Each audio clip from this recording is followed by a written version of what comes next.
La pensée du jour avec Serge et Corinne.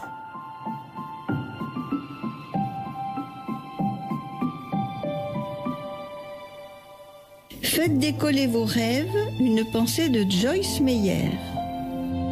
Quand il n'y a pas de révélation, le peuple ne connaît aucune retenue. Mais s'il respecte la loi, il est heureux. Proverbe 29, verset 18. Quel est le rêve que Dieu a placé dans votre cœur? Je ne vous demande pas si vous en avez un. Je sais que vous avez un rêve parce que Dieu en donne un à chacun. Je me suis rendu compte que les gens faisaient toutes sortes de choses avec leurs rêves. Certains les enterrent très profondément dans leur cœur pour les protéger de la critique des autres. Certains les mettent de côté afin de ne plus avoir à y penser, et d'autres encore abandonnent leurs rêves, tout simplement parce que s'y accrocher est trop douloureux.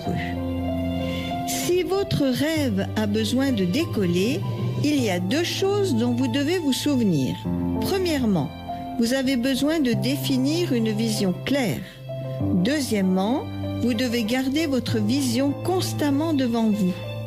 Mais recevoir une vision ne signifie pas qu'elle va se concrétiser instantanément. Dieu s'intéresse tout autant au processus de construction de la vision qu'à son accomplissement final. L'apôtre Paul a dit dans Philippiens 4, versets 11, 12, 13, qu'il avait dû apprendre à être dans le contentement et la satisfaction au point de ne plus dépendre des conditions dans lesquelles il se trouvait. En d'autres termes, il ne s'est jamais autorisé à se mettre en colère à cause du lieu où il se trouvait. Il se réjouissait toujours de la prochaine étape. De la même manière, cela signifie que vous devez trouver un équilibre entre le contentement et l'ambition. Voici la clé. Apprenez à vous réjouir là où vous êtes sur la route de votre accomplissement. Lorsque vous avez un rêve ou une vision, vous devez la garder constamment devant vous. Si cela vous aide, écrivez-la et souvenez-vous que Dieu va vous aider à vivre le rêve qu'il vous a lui-même donné, pas à pas et jour après jour. Une prière pour aujourd'hui.